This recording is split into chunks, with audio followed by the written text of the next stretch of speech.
जीवन का सबसे कीमती धन क्या होता है? एक शिष्य ने अपने गुरु से सवाल किया। गुरु ने इसका उत्तर देते हुए जवाब दिया कि चाहे मेरे पास पैसे ना हो, चाहे रहने के लिए छत भी ना हो, चाहे कोई सुख सुविधाएं ना हो, लेकिन अगर मेरा शरीर स्वस्थ है तो मैं दुनिया का सबसे धनवान व्यक्ति हूँ। शिष्य ने पूछा कि गुरुदेव, आपकी उम्र 100 साल को पार कर चुकी है और फिर भी आप इतने स्वस्थ हैं। आपकी बुद्धि बड़ी ही तीव्र है और आपका चेहरा भी सूर्य की तरह चमकता रहता है और वहीं पर आपके बदन से भी चंदन सी खुशबू आती रहती है।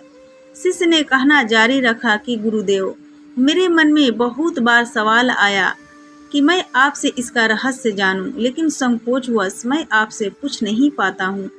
कृपया करके आज मुझे वो साधारण से नियम बताने की कृपा करें जिनसे मैं भी आपकी तरह स्वस्थ और निरोगी रह सकूं।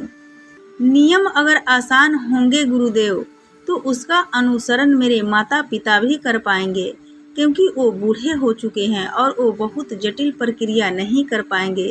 कृपा करके साधारण से तरीके बताना ताकि कोई भी ग्रस्त आदमी उन नियमों का पालन कर सके।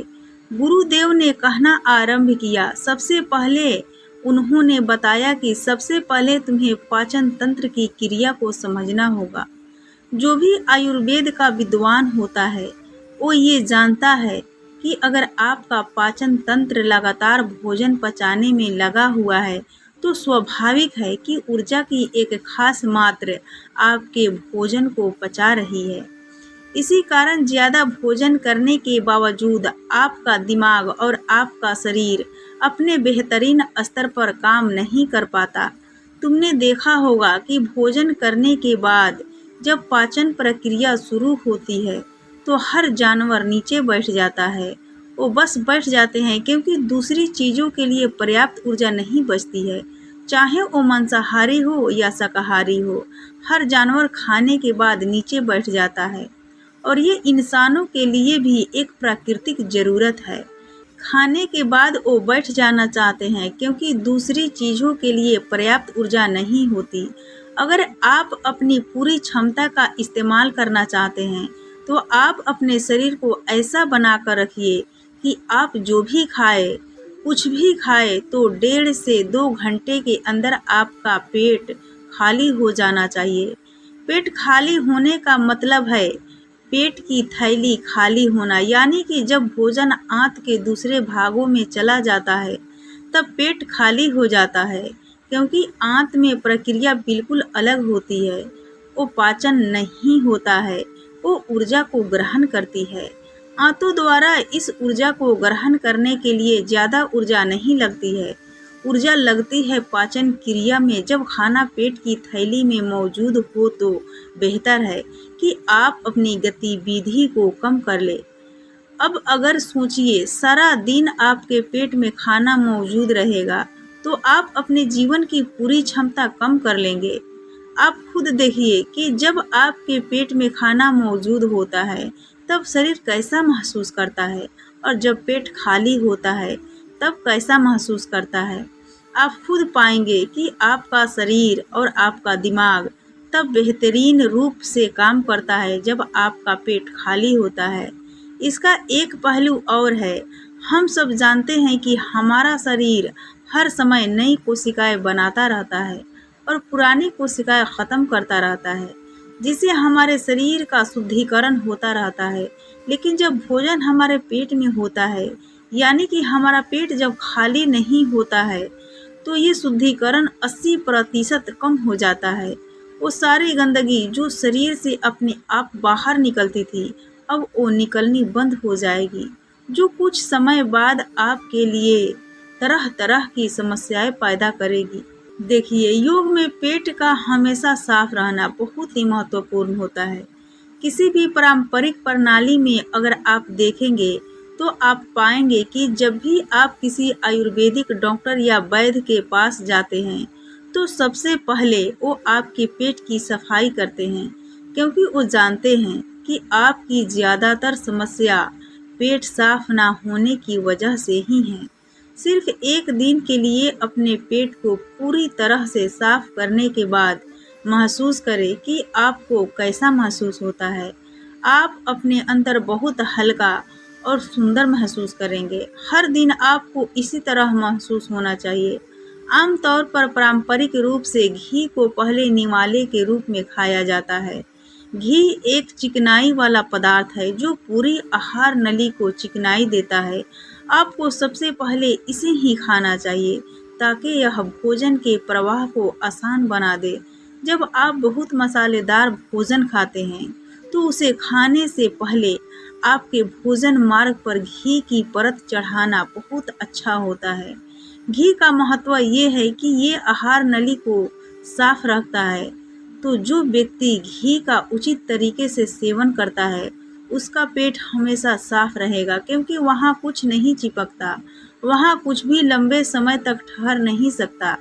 पेट का कैंसर, आंत का कैंसर आजकल ये बहुत ज़्यादा हो रहा है। तो अगर आप एक निश्चित मात्रा में घी का सेवन करते हैं तो ये घटना बहुत कम हो जाती है। लेकिन उसके लिए घी सही गुणवत्ता का होना चाहिए, सही तरीके से गाय या भैंस के दूध से बनाया जाए। अगर घी को उचित तरीके से गाय या भैंस के दूध से बनाया जाए तो इसके कई महत्वपूर्ण फायदे होते हैं। शिष्य ने सवाल पूछा कि गुरुदेव, पाचन क्रिया तो मैं कुछ कुछ समझ गया हूँ, लेकिन आप ये बताइए कि आपकी तरह सूर्य जैसा तेज पाने के लिए, चमकता हुआ चेहरा प्राप्त करने के लिए क्या प्रक्रिया अपनानी चाहिए।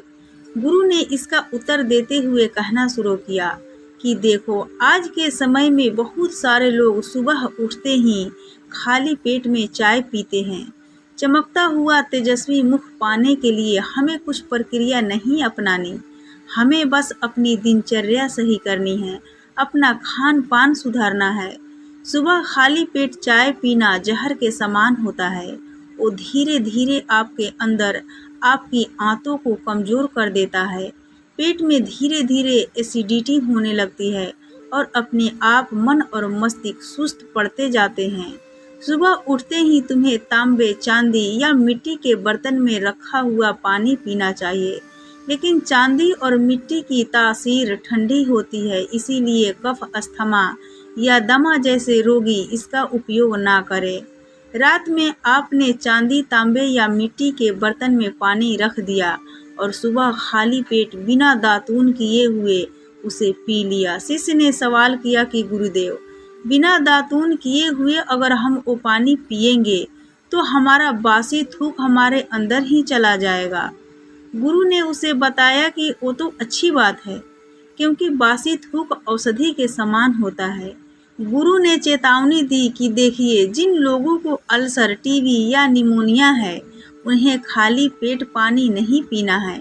तांबे के बर्तन में रात में रखे हुए पानी में उसके संस्कार मिल जाते हैं, तांबे के गुण उस पानी में आ जाते हैं और वो तांबा हमारे शरीर में जाकर बहुत से लाभकारी फायदे करता है। गुरु ने चेतावनी दी कि अगर मजबूरी ना हो तो प्लास्टिक की बोतल में कभी पानी मत पीना, क्योंकि प्लास्टिक की एक ऐसी संरचना होती है, जब वो गर्म तापमान पर आता है तो प्लास्टिक धीरे धीरे पिघलना शुरू हो जाता है, और जब वो बहुत बारीक स्तर पर पिघलता है तो उसके कारण उस पानी में मिल जाते हैं, जो हमारे शरीर में जाकर कैंसर का कारण बन सकते हैं। देखिए, ये पानी पीने के बाद अपना पेट अच्छे से खाली करने के बाद आप आंवला और सब्जियों का रस पी सकते हैं। अब पीने में कुछ लोगों को थोड़ा कड़वा लग सकता है, लेकिन जहाँ पर शरीर को इतने सारे फायदे हो रहे हो वहाँ पर थोड़ा कड़वापन तो बर्दाश्त किया जा सकता है। गुरु ने बताया कि ये भी सच्चाई है कि हर दिन एक जैसा खाना नहीं खाया जा सकता। तो जिस दिन तुम आंवला और सब्जियों का जूस ना पी सको उस दिन आपको दही खाना चाहिए। दही बहुत ही बेहतरीन आयुर्वेदिक औषधि के रूप में इस्तेमाल हो सकता है। अगर उसको सही से इस्तेमाल किया जाए तो हमारे शरीर में बहुत सारी बीमारियों को वो जड़ से ख़त्म कर सकता है। दही की एक पर्याप्त मात्रा लेकर उसमें गुड़, शक्कर या मिश्री का मिश्रण जरूर कर ले, ताकि आपको वो दही खट्टा ना लगे। अगर दही में गुड़ मिलाते हैं तो गुड़ बहुत ज़्यादा नया नहीं होना चाहिए। गुड़ जितना ज़्यादा पुराना होगा उतना ही लाभकारी होगा। और दही को थोड़ा पतला कर ले। पतला होने के बाद वो आसानी से हमारे शरीर में जा सकता है और उसको पचने में भी ज़्यादा ऊर्जा शरीर को नहीं लगानी पड़ती है। आयुर्वेद के गणित के हिसाब से अगर आप सुबह इन प्रक्रियाओं का पालन करते हैं तो आपके चेहरे का तेज बढ़ने लगेगा, उस पर चमक आने लगेगी। जल्द ही लोग आपसे बोलना शुरू कर देंगे कि भाई आपकी उम्र इतनी ज़्यादा हो गई लेकिन आप लगते नहीं हो इतनी उम्र के। सन्यासियों और मुनियों जैसा तेज पाने के लिए ध्यान और आयुर्वेद के नियम के हिसाब से खान पान, ये दो चीज़ें सबसे ज़्यादा ज़रूरी होती है। अगर ग्रस्त आदमी भी इन नियमों का पालन करता है तो वो भी सन्यासियों जैसा तेजस्वी हो सकता है। शिष्य ने आखिरी प्रश्न किया कि गुरुदेव, मुझे यह दो नियम तो अच्छे से समझ में आ गया है। पहला नियम, अपने पेट को खाली रखेंगे तो हर बीमारी से मुक्त रहेंगे। दूसरा नियम कि हम अपने चेहरे पर चमक और तेज कैसे प्रकट कर सकते हैं। बस एक आखिरी समस्या का समाधान और करना है। मैं आपसे पूछना चाहता हूँ कि जैसे जैसे आदमी की उम्र बढ़ती है तो उसके आँखों की और उसके दिमाग की क्षमता कम होती जाती है, तो उस क्षमता को बरकरार बनाए रखने के लिए किन नियमों का पालन करें या फिर क्या खान पान अपने दैनिक जीवन में अपनाएं। गुरु ने खुद की तरफ इशारा करते हुए कहा कि जैसे जैसे उम्र बढ़ेगी वैसे वैसे बुद्धिमान होते जाओगे। बस मैं जो नियम बता रहा हूँ उनको ध्यान से सुन लो। सुन लोगे तो सारी समस्याएं हल हो जाएंगी। सबसे पहले सफ़ेद कद्दू के औषधीय गुणों के बारे में जानो। आयुर्वेद के गणित के हिसाब से सफ़ेद कद्दू का जूस कैंसर को मिटाता है और साथ ही दिमाग की तीक्ष्णता को बढ़ाता है। तीक्ष्णता यानी कि तेज बारीक बुद्धि। लेकिन ये समझ लेना कि सफ़ेद कद्दू का जूस ठंडा होता है, इसीलिए अस्थमा और जिनको सर्दी जल्दी पकड़ लेती है ऐसे लोगों को सफ़ेद कद्दू के जूस का सेवन नहीं करना है। दिमाग और आँखों को तेज करने के लिए जो अगला नुस्खा मैं बता रहा हूँ वह हर कोई कर सकता है, बल्कि हर किसी को करना चाहिए। 5 देसी बादाम की गिरी जो छोटी वाली होती है, क्योंकि वही देसी होती है। बड़ी वाली में इतने गुण नहीं होते हैं जितने कि छोटी वाली गिरी में होते हैं। 5 छोटी बादाम गिरी और 1 अखरोट रात को पानी में भिगो दो। सुबह उनके छिलके उतारो और उन्हें किसी पत्थर के खरल में बारीक पीस लो और उसमें दूध डालना शुरू करो। ऊपर से दूध गाय का होना चाहिए, वो सबसे ज़्यादा बेहतरीन रहेगा दिमाग के लिए। इस्तेमाल करने को भैंस या बकरी का भी दूध ले सकते हैं, लेकिन गाय का दूध सबसे ज़्यादा महत्वपूर्ण हो जाता है जब दिमागी समस्याओं के बारे में बात आती है। तो अब उस बादाम और अखरोट को दूध के साथ पीसना शुरू करें। धीरे धीरे जितना आप पीसेंगे उतनी ही उसकी गुणवत्ता बढ़ती जाएगी। अब कुछ लोगों को लग रहा होगा कि दूध के साथ हम बादाम यूं ही खा ले तो, या फिर पत्थर के खरल में पीसने की बजाय उसे मिक्सी जार में पीस ले। तो मैं बताऊं कि पत्थर के खरल में उसे पीसने के बाद उसकी गुणवत्ता 100 गुना ज़्यादा बढ़ जाती है। अच्छे से गाय के दूध में पीसने के बाद जब आप इसका सेवन करेंगे तो आपकी आँखें और आपका दिमाग, इनके लिए ये बहुत ही लाभकारी रहेगा। जिन लोगों को भूलने की समस्याएं होती है, जो छोटी छोटी चीज़ें रख कर भूल जाते हैं, जो लोग दिमागी रूप से परेशान रहते हैं, तनाव बना रहता है, चीज़ों के बारे में ज़्यादा सोचते रहते हैं, ऐसे लोगों के लिए ये एक ठंडाई का काम करेगा।